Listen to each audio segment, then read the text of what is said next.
If your team got guaranteed money, tell them call me. Whoop. Make me say, my. I done been around the world. Yeah, I was made for this. Player Performance with J.A. Cavalier. What's up, my fellow D-Gens? Welcome back to another episode of Player Performance. I am J.A. Cavalier. We're going to get into NFL Week 8 in just a second, giving you all the information needed to beat the book. But first, let's recap Week 7 with Tessa Hall. Back it up. One more time. All right, let's see that again. NFL Week 7 recap. The Broncos are reeling. They're down so bad that Cleveland A's team took them out. Is it time to bench Pat Mahomes? That's next on ESPN's First Take. A Washington player tried the Lambeau Leap. His team went on to lose by 14 scores. The Cincinnati Bengals being good might be the most shocking thing to come out of 2020 or 2021 as they now hold first place. Sam Darnold is like a bad David Blaine impersonator. He tricked us really well, but ended up showing his cards. Tua was playing for his job on Sunday, but Kyle Pitts ruined the Finns' defense and Tua's hopes. Even without Tom Brady, the Jets still suck against the Pats. John Gruden's emails must have been holding this Raiders team back as they gather their second straight win. As if Rams fans weren't already happy, watching Jared Goff throw 2 back-breaking interceptions really sealed the deal on that trade. Tom Brady and co. handed out touchdown balls like candy, but Mike Evans might want to check if there's any significance first. The Texans traded all their good players to the Cardinals. Arizona subsequently dominated Houston with them. Turns out all you need to make Carson Wentz any good is hurricane-like rain. That's your NFL Week 7 recap. Okay, so on this show last week, we ended up going 5-3, all picks and leans. I gave out 2 best bets. Wish I wouldn't have included that second one. Our original best bet, the one I liked the most, the one I said that I loved, was the Cincinnati Bengals plus the 6.5. I actually said the Cincinnati Bengals were going to win that game on the field. They went in and they absolutely destroyed Baltimore, of course, winning that game on the field. I also included the over in the Rams-Lions game. I really liked the pace of that game early on. Of course, it ended up slowing down in the third quarter, and we were really that interception in the end zone away from covering that one as well. But again, 5-3, all picks and leans. Still only one losing week in the history of this show. But like I said, my approach to this show is pretty much as it is to everyday life. Let's be better today than we were yesterday. And this week, we look for perfection. All right, here it is. We are locked. We are loaded. We are ready to roll. The money train is pulling out right into NFL Week 8. Titans at Colts. Colts are laying 2.5. The total is now at 51. So the Titans opened up as a small favorite laying 1. The Colts are now laying 2.5, taking a lot of money there. These are 2 of the hottest teams in the NFL. Both teams come in 5-1 last 6 against the spread. After a brutal loss to the Jets, Tennessee comes back, crushes the Jaguars, beats the Buffalo Bills outright on Monday night. Then they embarrass the Kansas City Chiefs 27-3. For Indianapolis, they lose but cover against the Ravens, dominated both sides of the ball for 3 quarters, questionable play calling in the fourth. Then they bounce back in a big way against the Texans and beat the Niners outright in a wet, sloppy, ugly game on Sunday night. We actually cashed all 6 of those tickets along with the Titans and Colts. But something has to give here this week, or does it? I mean, recent history of this series is high-scoring, back-and-forth offensive battles, hitting 50 or better in 3 of the last 4 meetings. The only game that failed to hit half 100 was the first matchup this season. Colts started the season slow. Carson Wentz was getting acclimated to the system. Remember, Wentz came from Philadelphia and missed the entire preseason.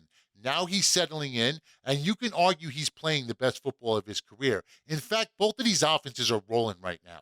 Last 3 weeks for the Titans, they've scored 37, 34, and 27. The Colts have scored 25, 31, 30. So you have 2 high-scoring offenses going against 2 defenses who are really thin in the secondary. These 2 teams are actually mirror images of one another. They established the run with Derrick Henry and Jonathan Taylor. They set up play action down the field for Tannehill and Wentz. I don't see much resistance on defense. This game should fly over to 51. Both Henry and Taylor do have big play capabilities, and they go from 0 to 100 real quick. Expect big plays. Expect lots of points. Take the over 51 Tennessee, Indianapolis. Bengals at Jets. The Bengals are laying 10. The total here is set at 43. My father taught me when I was a kid, don't use 10 words when 5 will do. Listen, Take the Cincinnati Bengals in this spot. This is actually my best bet. I'm coming back with the Bengals this week. This line set at 9.5, went up to 10, and still it feels incredibly soft, doesn't it? Especially after some of the numbers we seen last week.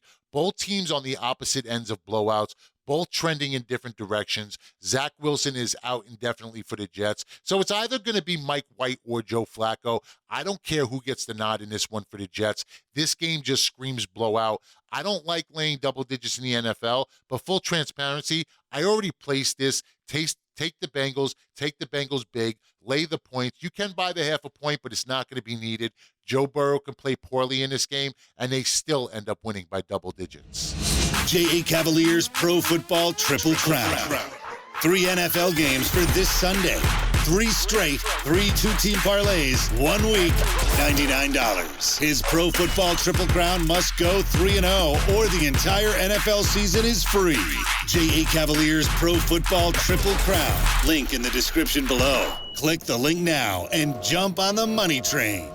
Eagles at Lions. Eagles laying 3.5. The total here is set at 48. So you hear me talk a lot about situational football. But now here's the same play with 2 very different outcomes. The Detroit Lions take the opening kickoff last week. They drive down the field, score a touchdown.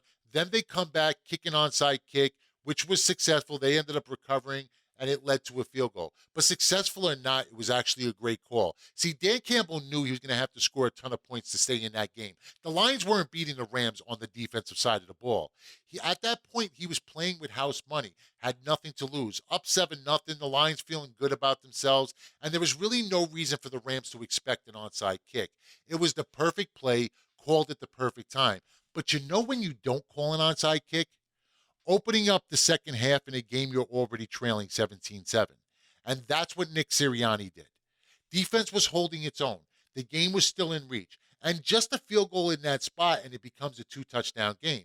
Instead, it gets worse. The Raiders recover, score a touchdown, go up 24-7. The game's pretty much all but over for the Philadelphia Eagles. Bad call at the absolute worst time. Makes no sense. And it's not that one worked and the other didn't. It's the difference between putting your team in a position to be successful or putting your team in harm's way. You should never put your team in harm's way as a head coach. As a matter of fact, as a head coach, your only job is to put your team in a position to be successful. And Dan Campbell does that. Even in losses, we feel the Lions are close. Certainly a team heading in the right direction. I would go all in this week that the Lions get their first win. Goff called out by Campbell last week. I think he responded well. Lions were an interception away from beating the Rams, and that wasn't a bad pass either. It was actually a well-thrown ball put in the perfect spot. Jalen Ramsey just happened to make a Pro Bowl play on the ball. Any other cornerback in the league, and that's a touchdown. The Lions ended up beating the Rams outright last week. Can't say the same for Philadelphia. I mean, outside of a block punt win over the Panthers, Eagles have not been competitive at all, losing by an average of 11 points. The Lions, on the other hand, 3 one-possession losses. This is also the first time I feel Detroit comes in with a clear edge. They should be able to run the ball and dominate time of possession. The Lions are getting close to 100 from Swift and Williams, and Philly ranks 29th against the run. And in this series, the Detroit Lions have absolutely dominated. 3-0 both straight up and against the spread, last 3 against Philadelphia. We're going to make it 4 here in this spot. I feel it's going to be a close game, but the Lions get the win 24-20. Panthers at Falcons. Falcons are laying 2.5. The total here is set at 46. And I am going under the posted total in this one. Atlanta may be winning football games right now, but it hasn't been pretty. The offense is average at best, and they can't run the ball. Now, I did back the Falcons last week, but that was a spot play for me. They caught the Dolphins at a perfect time. Off a loss to the Jaguars, traveling back from London. This spot is not as favorable. Divisional game against a defense that ranks second against the pass. Look, the Panthers offensively are a mess. Sam Darnold benched last week, 3 points against the Giants, maybe one of the worst offensive football games I've ever had to watch. But even in a loss to the Giants, the defense actually played well, and they get better this week. Stephon Gilmore is supposed to make his Panther debut, so that pretty much takes Calvin Ridley out of the game. I also don't see Kyle Pitts getting off this week. The Panthers give up next to nothing to tight ends. And let's be honest, the Panthers' offense, it just might be the best defense in this game. If I had any faith whatsoever in Sam Darnold, I would unload on Carolina this week. but he's personally responsible for their 4-game skid. The under is also 8-2 last 10 Panther games. That's equal parts good defense and terrible offense. That trend's going to continue here. Give me the under to post the total. 49ers at Bears. 49ers laying 3.5. The total here is set at 39.5. I mean, God, with a total set so low, you almost have to jump on the over. I'm not. I'm actually staying away. We did go under the total in the Bears-Bucks game last week. Fortunate to cash that ticket, but the game pretty much went as scripted. We said the Bears had to run the ball. We said the Bears wouldn't be able to run the ball. We also said we didn't see the Bears scoring any points. All of that was accurate. Where I was wrong, I didn't see the Bucs scoring 38. But really, was that more just due to Justin Fields turning the ball over 5 times? I don't really feel like the Bucs actually scored 38 in that game. The Bears pretty much gave up 38. Truth be told, I don't see how to back either of these teams in their current state. San Francisco's just 2-4 with wins over Detroit and Philly, and the Bears actually have a couple quality wins. They beat Cincinnati and they beat Vegas. But from a capping standpoint, and I'm talking about just the numbers, everything actually favors the Bears in this spot. Defense ranks 8th against the pass. San Francisco has allowed 28 or more 4 times this year. The 49ers ranked 27th in production against quarterbacks. Chicago is 3-0 against the spread in their last 3 meetings. All of that, and I still have to stay away from this game. The problem that I have from Chicago is Justin Fields.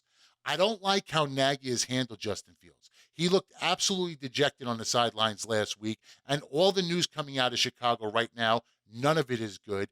I'm going to stay away from this game. This game for me is an absolute hard pass.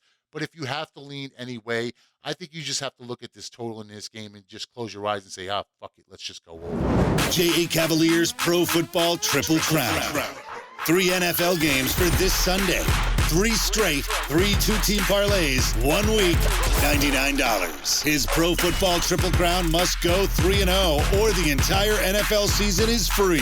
J.A. Cavaliers Pro Football Triple Crown. Link in the description below. Click the link now and jump on the money train. Steelers at Browns. Browns are laying 3.5. The total here is set at 42.5. My God, the Sharps must really hate Pittsburgh because even without Baker Mayfield, the Browns are still getting 91% of the money against the Steelers this week. The line has already adjusted, moved to half a point. I was on Cleveland and the under Thursday night. Unlike most, I seen that as free money. Case Keenum is absolutely an upgrade from Baker Mayfield. And it's not so much what he does, but for me, it's what he doesn't do. Case Keenum doesn't make a lot of mistakes. See, the knock on Baker Mayfield, prone to mistakes, reckless with the ball. With the Browns roster, their offensive line, their running game, and their defense, he is the exact opposite of what you want in a quarterback. The odds makers obviously agree with me. The line doesn't overly adjust based on the status of Baker. Actually, the line doesn't seem to move at all. This week, it shouldn't matter who's at the helm. The Steelers can't score points, and the offensive line is terrible. Browns rank 3rd in sacks and 5th in quarterback knockdowns. Roethlisberger ranks 5th in poor passes against pressure. I'm guessing he's going to be throwing quite a bit under duress. This game should be ugly, but the Browns win this game. Second start, Case Keenum should be more comfortable. Best running game in the league against the 12th-ranked run defense. I lean Cleveland in this spot. Pittsburgh's just 1-4 their last 5 against the spread. Liked it more at 3. Don't love the 3.5, but still I'm going to lean Case Keenum and the Browns. Rams at Texans. Rams are laying 14.5. The total here is set at 48. So could you imagine the size of the balls it would take to walk up to the window and pencil in Houston on your ticket? I mean, how do you do that with any confidence? The Texans coming in off losses of 28 and 26 points. But, and yes, there is a but, there's a good chance they get Tyrod Taylor back for this game. And it may not change the side I'm backing. It does, however, change how I play this game. See, with Davis Mills, I lay 14, 14.5, and I go big. End of story. With Tyrod, I actually take the Rams in the front end of a 2, maybe 3-team 10-point teaser. 14.5 is a ton of points. And the Texans were actually competitive with Tyrod Taylor at quarterback. My handicap changes based upon who's taking the snaps this week. Davis Mills has double the interceptions to touchdowns in 4 weeks. So this is going to be a game-time decision for me. With Tyrod Taylor, I still like the Rams, but I like him in the front end of a 2, 3-team 10-point teaser.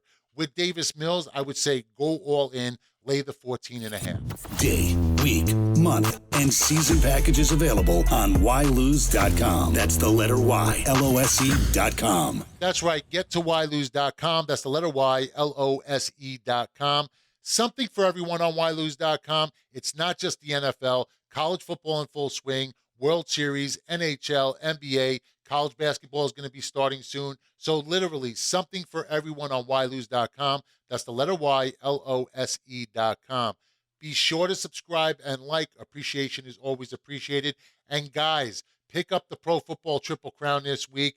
3 max bets for this Sunday, 3 straight, 3 two-team parlays, 1 week, $99. Link in the description below. All right, that's our show for this week.